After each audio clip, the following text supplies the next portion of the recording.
Hello everyone and welcome to my channel, where I'm just a wee little ogre who has a passion for power sports. Today I want to do a trail and ride review for the Jackson County ATV trails.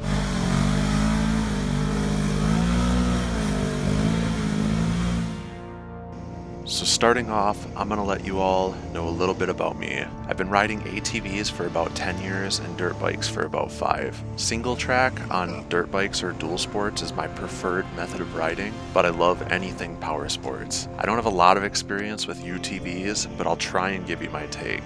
Now let's talk about the trail system itself, and man, is this thing huge. There's over 100 miles of interconnected trails here. You could spend the better part of a week exploring all the trails in this county, and your experience is going to be different with every parking area that you decide to put in at. Some of the different parking areas almost feel like completely different biomes. It's crazy and it makes for a stimulating environment with lots of scenery. There aren't many hills, but it is a beautiful area. If you're unloading in Black River Falls, there's loads of different parking areas to make use of, along with hotels, restaurants, gas stations, bars, and grocery stores. There's also a casino that's linked directly to the ATV trails with a parking lot just east of Black River Falls. Throughout your ride, you'll have no issues finding your way as the trail system has excellent signage, and at least with Verizon, you'll have cell reception for the vast majority of the trail system. There are also plenty of small towns you'll be passing through, which the majority of them all have restrooms, restaurants, and gas stations. It's very easy to map out and plan a trip as well, because Jackson County has done a great job mapping everything out for you.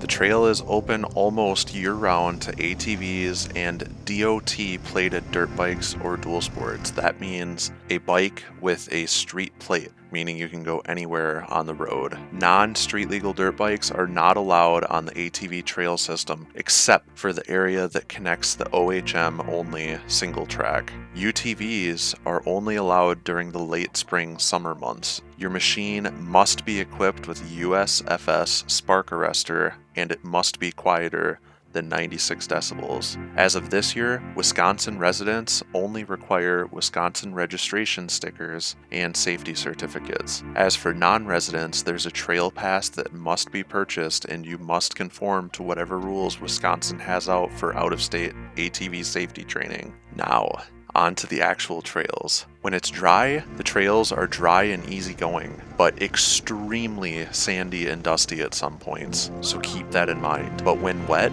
these trails can be challenging with absolutely massive mud holes in some parts, and that's when I like these trails the most. 10 years ago, when I started riding the Jackson County trail system, they were a lot more like ATV trails. Now I would say 90% of the trail system just seems like it's mostly harder gravel and sand roads that don't pose much of a challenge, which is great if you're just looking to take your family out for a leisurely ride with great scenery. But if you're a thrill seeker looking for maximum enjoyment, you're probably not going to enjoy these trails all that much, unless, like I said, you wait until you get a good downpour. But if that's the case, be sure to stay up to date on trail closures, because if it gets bad enough, the Parks Department will close the trails. If I had to point out my biggest gripe with this trail, it's that a good portion of it seems to be washboarded all to hell. And I've dealt with washboarding on ATV trails in the past, but this trail takes it to a whole new level. One thing I love about this trail system though is that they have multiple play areas, with big areas just to tool around and have fun with. The trails themselves are very wide and accommodate bigger side-by-sides very well, with plenty of room for two-way traffic on the majority of the trails, although there are some spots where it gets tight, especially if it's just rained and there's lots of mud holes people decide they want to avoid. I would say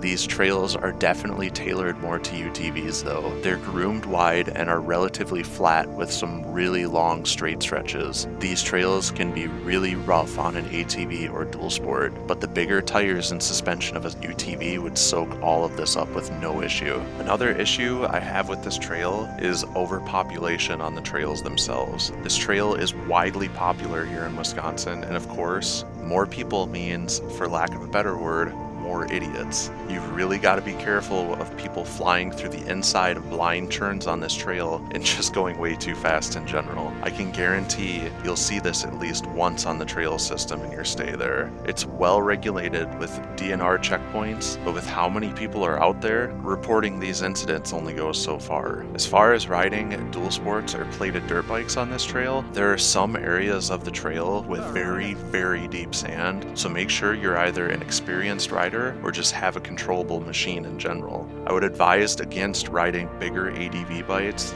like an Africa Twin or a Tenere 700 on these trails, unless you're an absolute enduro legend. There are some sections that are purely gravel and or sand with hard surface beneath it though, so if you're looking hard enough, you will find a fun place to ride.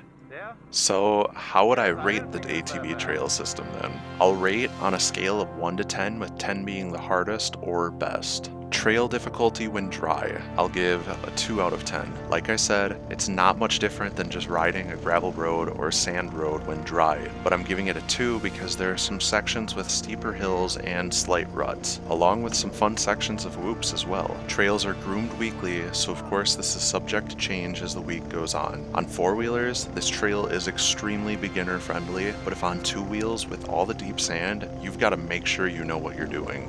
Trail difficulty when wet depends on how wet. If just moist, I would keep it at a 2 out of 10. But if it's been downpouring for days or had a day where it's had constant heavy rain, I'll bump this up to a 5 out of 10. Like I said, there's some pretty gnarly mud holes and areas that tend to wash out really easily, but the majority of the trail remains relatively easy, so its score doesn't go too much higher. Ironically, if you're on a dual sport or plated dirt bike, the trails get easier when it rains because that deep sand gets formed and packed together better, making the ride easier. Trail scenery, 7 out of 10. Of course, this is subjective, but I love forestry. The scenery here is beautiful and you'll find many streams, lakes, and crossings to take in here. It's a great area if you're just looking to get out into nature, although this area does lack those jaw-dropping views. Trail amenities, 9 out of 10. This goes without saying. This trail system has loads of gas stations, hotels, restrooms, parking areas, things to do, and the signage is excellent. As far as amenities go, this trail is just about the best you'll find in Wisconsin. And I'm not even mentioning how many campgrounds there are. Overall rating, I'll give it a 6 out of 10.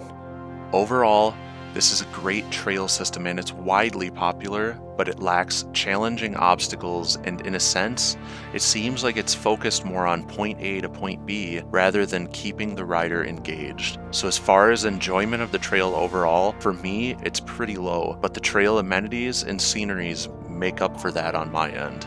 And that's it.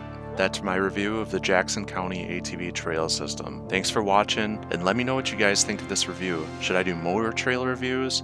Please like, comment, and subscribe if you enjoyed this video. It inspires me to keep pumping out videos like this.